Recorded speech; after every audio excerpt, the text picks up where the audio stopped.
A Day with No Words by Tiffany Hammond is a colorful and engaging picture book for young readers that shares what life can look like for autism families who use nonverbal communication, or as today's guest points out, non-speaking communication. The book highlights the joyful bond between a mother and her child and follows them on a day where they use a tablet to communicate with others. Hello and welcome to The Best Book Ever, the podcast where we get to know interesting people by asking them about their favorite book. I'm your host, Julie Strauss, and today I'm talking to Kate Reynolds.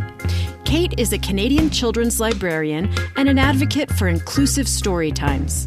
When Kate first suggested this lovely picture book, I fretted that the conversation wouldn't fill an entire episode. My friends, Kate and I talked for almost 90 minutes about children's literature, about living as a person with neurodiversity in a world that rarely accommodates it, and about how this beautiful book expresses the unique wonders of autism, or as Kate calls it, being a real-life wizard. Hi, Kate. Welcome to the Best Book Ever podcast. Hi, Julie. Thank you for having me on the show. You come highly recommended by Lauren, so I'm really delighted to finally get to talk. I'm always delighted to talk to any librarian ever. Thank you. In our secret fantasy life, it's what we all want to be, all readers. I want to know how you got there. What was the role of reading in your life, in your childhood? As a child, I think this is probably a really common story for a lot of, especially undiagnosed neurodivergent kids. Books were such an escape. Books were an opportunity to have windows into other lives without any expectations, right? I wasn't necessarily good at connecting with other people the way I wanted to be, but through books, I could connect to these amazing stories, and they just provided this wonderful outlet. And even as a child, I preferred spending time with books and people. I was a library volunteer in elementary school, and I spent as many recesses as I could with the books in the library instead of outside. And they're just magical for me because I can't tell you the number of books that I read, and afterwards, everything in the world seems a little bit different. It affects my worldview in a beautiful way, and it opens it up. Yeah. What kind of things did you read when you were a kid? What I would do is I would discover an author, and then I would read every single book that author had ever written until I ran out. So Roald Dahl was one of those authors. I was obsessed with the Babysitter's Club for a while, to the point that I tried to create my own. You know, I would get really engaged. Babysitter's Club was a natural fit too, because I loved books and I loved younger children. I connected more easily with younger kids than my peers. I loved babysitting, and I loved that idea that you could be like an entrepreneur as a much younger child than you normally could. Oh, and I almost forgot my absolute favorite writer as a kid, which was Beverly Cleary. And she is a personal favorite of mine now as a librarian, because she was a children's librarian for the first part of her life. She was 34, 35 when she published her first novel, because she wanted kids' books to be better, because she saw what was on the shelf and wanted to offer something better to kids. And she did such a beautiful job. I think she was publishing into her 80s, and those books still resonate. She just got childhood in this way. I think the best children's books help bridge the gap between children and adults. They help us understand each other better. You know, it's interesting too, revisiting, because now I work primarily as a children's librarian. So I've revisited some of the books I loved as a child, and they don't always sit the same way they did when I was a child. I know a lot of us are nostalgic when we think of children's books, but I'm really excited about the new children's books that are coming out. The quality on every level, even if we just consider how much printing has improved since we were kids. The books are so colorful, and they reflect so many different kinds of people. They help us understand each other better, and they're meant to be shared in that way. When you became a librarian, how did you gravitate to being a children's librarian? That's actually a relatively recent pivot in my career. I spent my late 20s and early 30s in reference services, and I enjoyed that. I really love hunting for information and searching until we find the best sources. But a few years back, I switched locations, and there was a real need. And almost like finding $20 in your pocket, I remembered that I'm a trained opera singer. I sing a lot of songs, and that is a really big part of my job now. my story times with small children are very song heavy. So I started singing again, and it started with doing more story times. And then the pandemic hit in 2020, and my manager at work said, we need somebody to do live streaming. Does anybody, I know this is something no one's going to want to do, but would anybody be up for doing live stream story times? And I volunteered immediately before I could get too nervous and started live streaming story times and trying to connect with kids at home from a distance. So it's become a larger and larger part of my job because I have so much fun with that aspect of it. I have a bachelor's in music performance and a master's in music history. And I had a jaw injury and just gave it up and never thought about it again. And I wanted to be an opera singer when I was. Yeah. God. So now I like to sing for children. They're my favorite audience. They're not critical. There's no competition. My partner and I sang a concert together this year. We sang the music of Mr. Rogers in concert. And we've just been really enjoying the opportunity to sing for, I think, the very best audiences out there, which are little kids, because they appreciate it and they are so excited. And when you get them to laugh, it's the most magical thing in the world. And a lot of the songs are very funny. And we just had a blast. So we sang Mr. Rogers as well as some classic Canadian children's music. What is classic Canadian children's music? Sharon, Lois, and Bram. There's Skinnamarink. We sang a song called Sandwiches by Fred Penner. He's a Canadian musician, folk and children's. And we sang, I think they did Je suis une pizza, which is a bilingual song about a pizza. You describe all the ingredients to help children learn French language skills. It's also used in Spanish sometimes. Mm-hmm. That's by the Canadian musician Charlotte Diamond. And we had an absolute blast because a big part of my job is music with the kids now. Singing is also just a really great pre-reading skill for children under 5. It slows down the words so they're more aware of the individual sounds. And children who have had more exposure to song actually have an easier time when it comes time to sit down and read. No kidding. Yeah, from a developmental perspective, singing is just an amazing tool. And I've had to learn to do some weird things to improve the singing too. I take professional singing lessons, and one of the things I'm careful to do is never cover my mouth, even if I'm doing actions, so the children can really watch. And I'm not really a makeup person, but when I think of it, I'll put on like a bright lipstick to help the kids follow my lips because they're following. I mean, when we sing to kids, when we read to them, when we play to them, think of what little sponges they are. Everything they see is part of their learning. So I'll use my singing as a tool to help them get ready for reading and engage with books.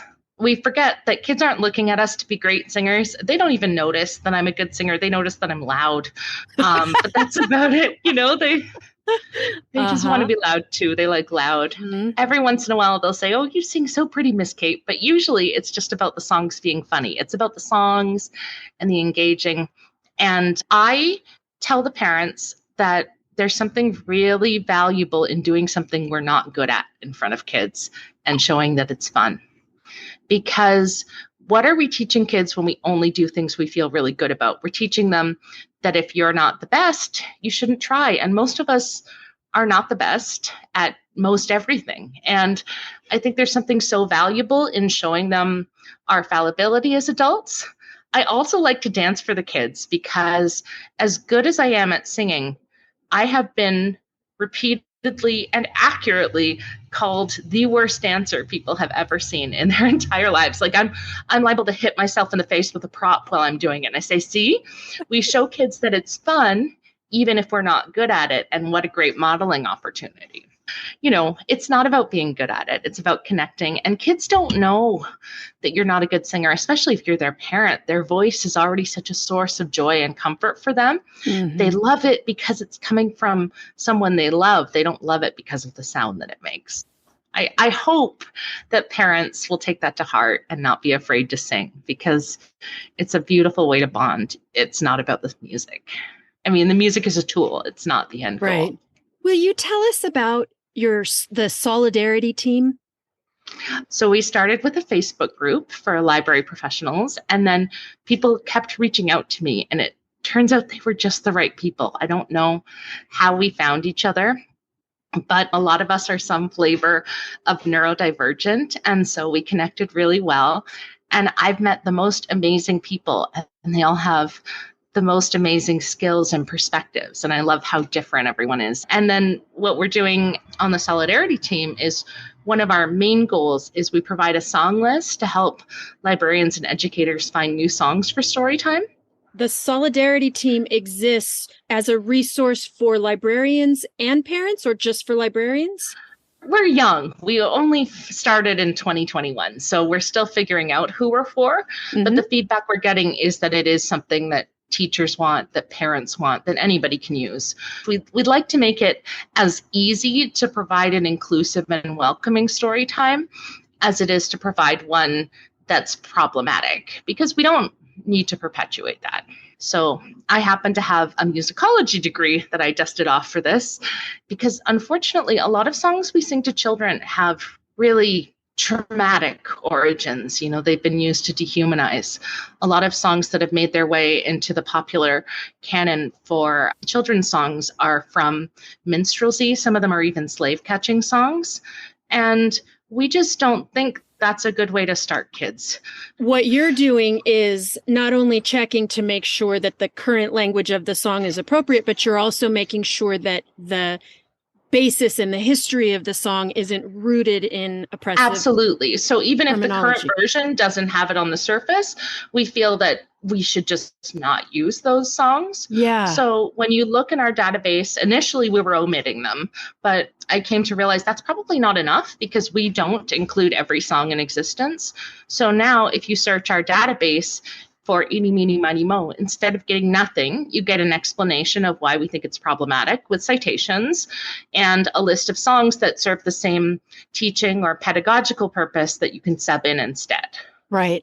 And some absolutely amazing musicians have partnered with us and agreed to let us use their songs in our database. So we've got 123 Andres, we've got Jim Gill, we've got Little Miss Anne, these amazing children's performers who are writing songs that welcome children instead of excluding them. So our song list is probably one of the main focuses. We also include a book list, blogs, and resources for librarians, but we think the song list is one of our more unique features. What do you read on your own? I'm not very good at turning off the librarian side of me that sees reading as something I have to do for my professional development. So lately I'm reading a lot of banned books because I had a theory, and it's showing itself to be more and more true, that nobody bothers to ban a book or suppress it in any way unless it's just really good. So I recently read Lawn Boy because people keep shouting it in the comments, and that was a surprisingly good read. I'm not normally a young adult reader, and Lawn Boy had so much less sexual content than I was expecting based on the way people were talking about it. I think the real reason people want to ban it is it really humanizes people living in generational poverty. It's about landscapers and people doing that kind of labor. And traditionally, that labor has paid really poorly and has been primarily done by new arrivals to countries. And so that book absolutely crushes a lot of misconceptions about poverty, queer people, xenophobia. And I think that's the more likely reason for why it's been banned. So I don't know. I've been enjoying that. I'm starting to read whatever books people yell about me the most so that I know what's up with them, because then I can talk about them in an educated way rather than just say, that's not even a children's book. And honestly, if somebody was looking for some steamy content, they're going to be really disappointed by these banned books. Mm-hmm. And the idea that's what kids are going to them for when the internet exists is it just doesn't pass the test for me personally. If kids want to learn about bodies and sexuality, they're not so hard up that they're going to be trying to find the one picture of a naked mouse lady in the book Mouse. Obviously, the reason they want to ban Mouse, that Art Spiegelman masterpiece that I'm sure many of your listeners are already familiar with, is obviously the Holocaust. They don't want to show the parallels between what's happening today and what happened then. They don't want to show the way hate spreads and the way children are taught to be complicit. So they instead find something that they can say is the reason. And I think that's why the accusations are sexual. Like the picture book And Tango Makes Three, which is a true story about penguins, two male penguins who had been trying to hatch rocks together. And they gave them an egg that would have either died or been in an incubator otherwise to raise themselves. And they raised a little penguin together and they were so happy. And it's a true story that was documented at a zoo. But people want to call that pornographic because they don't want to normalize the fact that there are all kinds of family structures. What do you librarians want from your average readers to help combat this? Read banned book lists, keep yourself informed. I need the people on the side of kindness to not be so afraid that they're going to be accused, because it's awful. And I have been accused of wanting to do really disturbing things to children, or at the very least share really disturbing things to children. People say, keep away from our children. They say awful things to me. And the only thing I'm trying to communicate to children is what Mr. Rogers said, which is, I like you just as you are. And that means showing that every kind of child from every kind of family, whoever they're going to be, is wonderful just as they are and don't need to change. We don't need to work to fit into something. It's indoctrination to say you're only okay if you're a certain kind of person living a certain kind of life. It is not indoctrination to say every person has inherent value because they are a person. Liking a child exactly the way they are leads us perfectly into this book that you chose to talk to me about today, A Day with No Words by Tiffany Hammond, which is a children's book. Can you tell our listeners what this book is about? So the author is a friend of mine, Tiffany Hammond. She and I are about the same age, but she has lived a very different life journey than me. She was diagnosed with autism in her late teens. I didn't find out I was autistic until my mid-30s. Then she had two boys, two beautiful boys with her husband, and they both have autism. It's my understanding that her boys prefer person-first language, whereas I and a lot of other higher masking autistic people, we prefer identity first, but I really want to respect their language choices. Can you explain to us the difference? Yeah, so person-first language is often, it feels like very medical to a lot of autistic people. It separates us from our autism. So they'll say person with autism. Okay. It's frustrating for me because online, a lot of trained people will actually correct me when I identify myself as an autistic person. They'll say it should be person with autism. You're more than your autism. But I am someone who has struggled my whole life to be seen as autistic, to be understood, to be a very slightly different flavor of person than maybe the rest of people. So I think that's a different journey. Whereas for some autistic people prefer person-first language because especially non-speaking autistic folks, I've been moving away from the term nonverbal because non-speaking is a lot more accurate. When you read this book, you see that Aiden is verbal. He uses words all the time on his iPad. He is absolutely verbal. He's not speaking. And that distinction is really important because for a long time, the idea was that if somebody with autism couldn't speak, it was because they didn't understand words.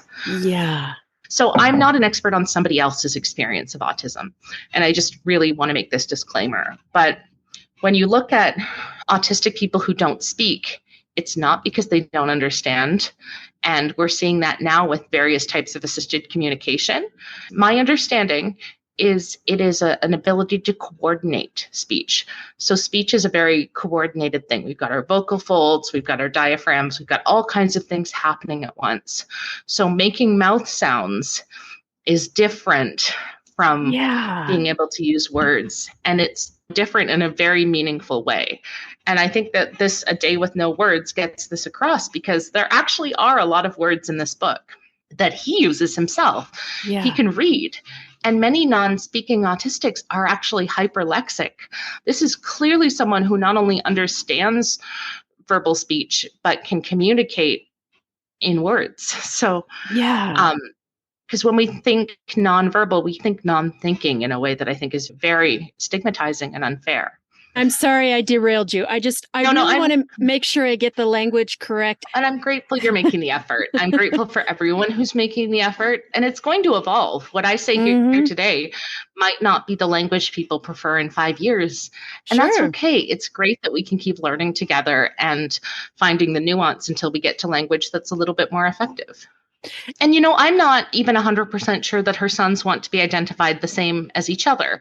They're individuals with different needs. One of her sons speaks and the other doesn't. And that's an important distinction. And I loved that she shared with me the story behind the book that doesn't always make it out there, because it was her speaking son, Jojo, I believe, who came up with the idea that some days they would all use their iPad like his brother Aiden in the solidarity activity. Oh, that makes me cry a little bit. I know. I reread it right before we got on and I was tearing up. I've read this book so many times now, and every time I'm just moved on this really deep level, because one of the reasons that the people with autism prefer that is because in many cases, these are the people whose humanity has been ignored, right? Imagine you can't communicate, but you can hear perfectly.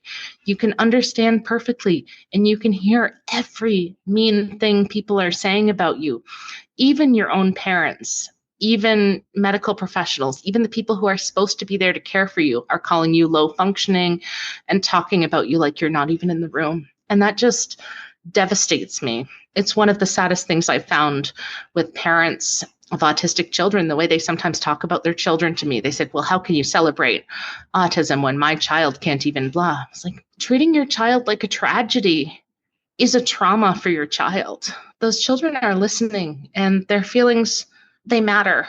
And something said thoughtlessly can cause harm they don't realize. But one of the most magical things about this book that I have to share with you that's like outside the book itself is Tiffany has been sharing photos of children dressed up as her son, like the book, wearing his exact outfit and holding the book and smiling. And oh my gosh, it makes my heart so happy.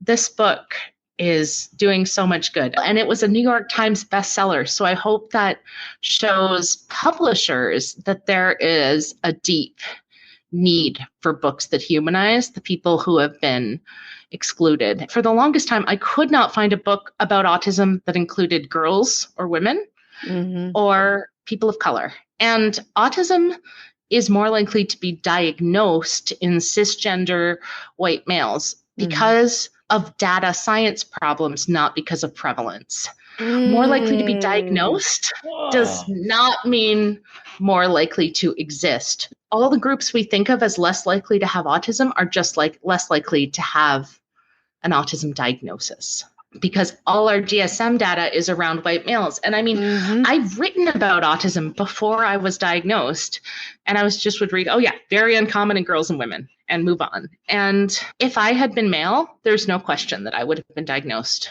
much earlier. And then you add on multiple levels, right?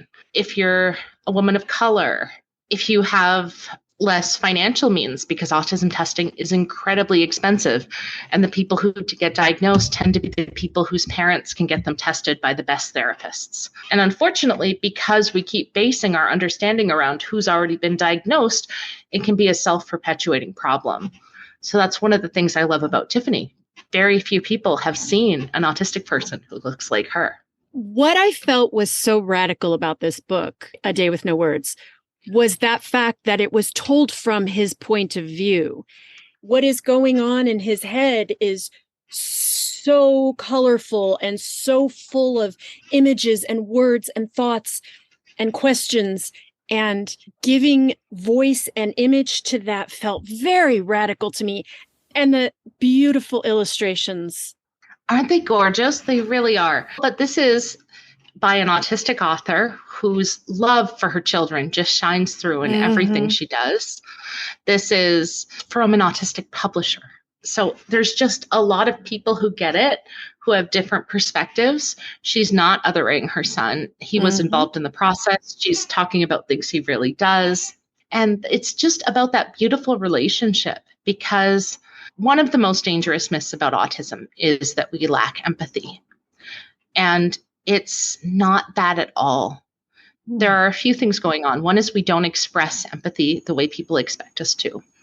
Two is we don't express empathy at the times people expect us to. We might be a little bit later to pick up on the cue that somebody's upset, but once we figure it out, we feel tremendously. And I hate the way people call me high functioning sometimes, because even though people don't notice I'm autistic right away, but they do notice something is different about me.